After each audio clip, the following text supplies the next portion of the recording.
Welcome to the channel. Today we're taking a look at a company called Uranium Energy Corp, ticker UEC. We're going to do a deep dive into this one today and see what they're all about. Let's dig in.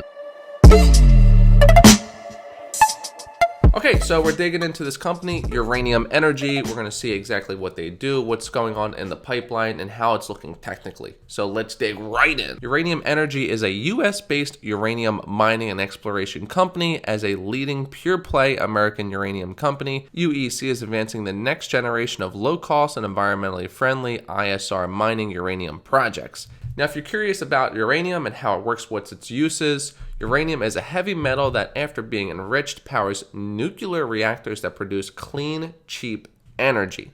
We're going to get into this because it's very fascinating because we have an energy boom. Clean energy is very hot right now, so that's why I'm talking about this company.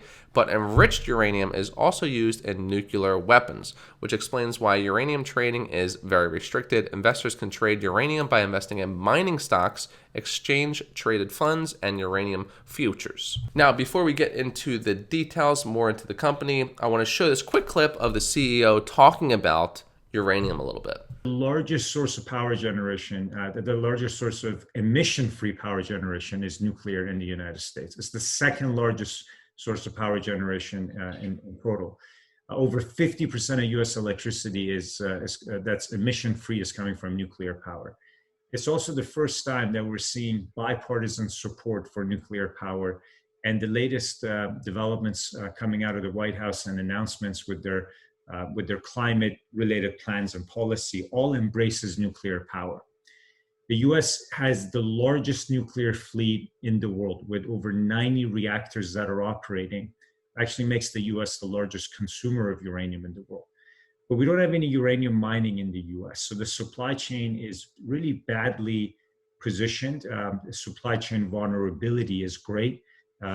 Being the world's largest consumer of any vital energy commodity and not producing any of it in your own backyard would be concerning. But luckily there are developments, and they're quite historic. In the second half of this year, we expect to see the Department of Energy launch a plan, an initiative to establish a U.S. uranium reserve, strategic reserves of it available that the government controls. This is expected to be a $1.5 billion program over the next decade to purchase newly mined uranium from U.S.-based mines.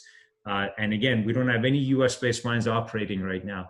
So any program or initiative like this should provide a major boost to the domestic industry. Now, if we dive into the uranium chart, we can actually see the price movement and take a look at the historical data to see where it's been, and we can know where it's bottomed and when it's going to head up. So this is a chart of uranium over the past 25 years. 2006, it went on quite a spike, came all the way down to its low in 2016. It came down to $26.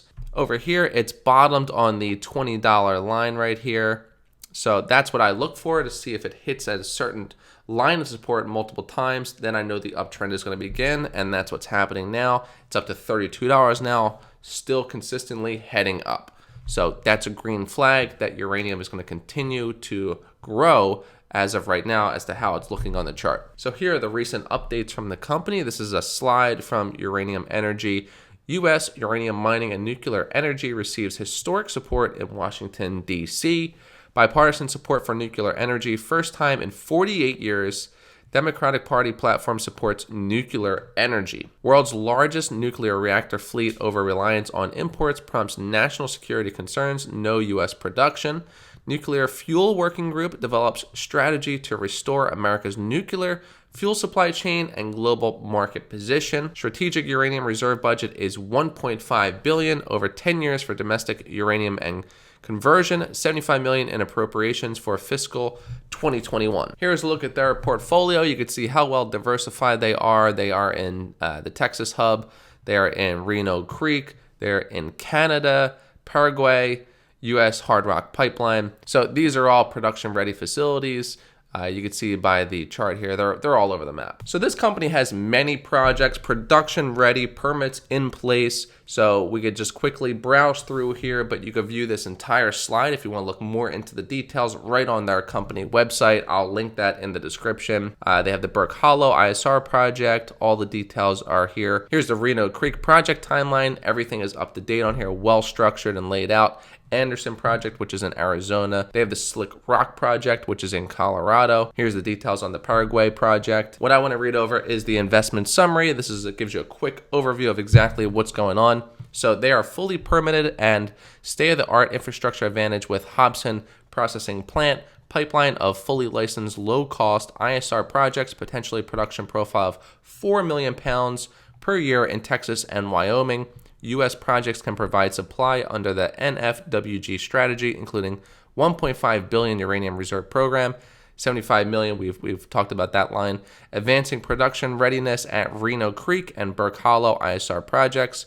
Market fundamentals continue to improve with a growing deficit between primary production and reactor requirements. And a lot of people might be skeptical of nuclear energy. Nuclear is the safest way to make reliable electricity and has saved over 3 million lives that would have been lost prematurely to deadly air pollution from energy alternatives. This is quite fascinating here. France gets 72% of its electricity from nuclear power. 72%. Here are some other good bullet points to give you some more insight into nuclear energy. Nuclear power growth remains robust. For China, China announced that it is likely to triple nuclear power capacity by 2030. They're going to triple it by 2030. India plans for 21 new nuclear reactors by 2031. The UAE completed 1 reactor, 3 units under construction, 4 more reactors under consideration.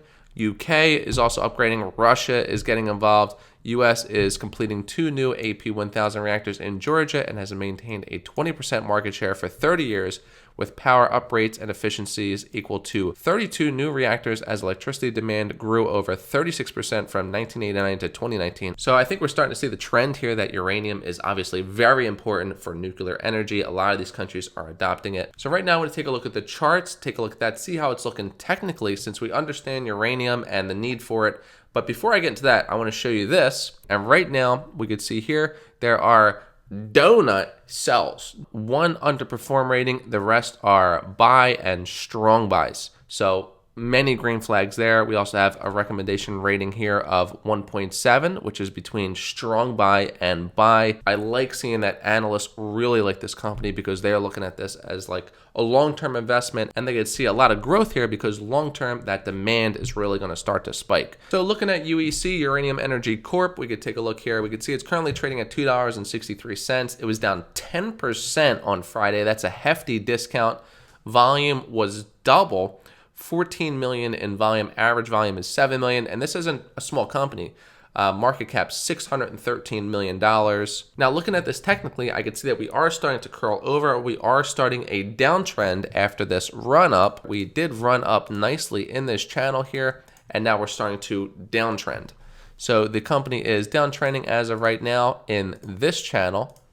We need to get out of this channel and turn around before it looks like it's going to start to uptrend. Now, there is an area where I think this is going to bounce based on a few indicators. The first one is RSI is coming very close to being oversold, and it's also coming close to a bottom support line. Let me show you. So here is our support line right there, and RSI, we can see that we are very close to this blue line. So once this comes down to the blue, we're completely oversold. As we can see over here, once we touch blue, that's when the uptrend began.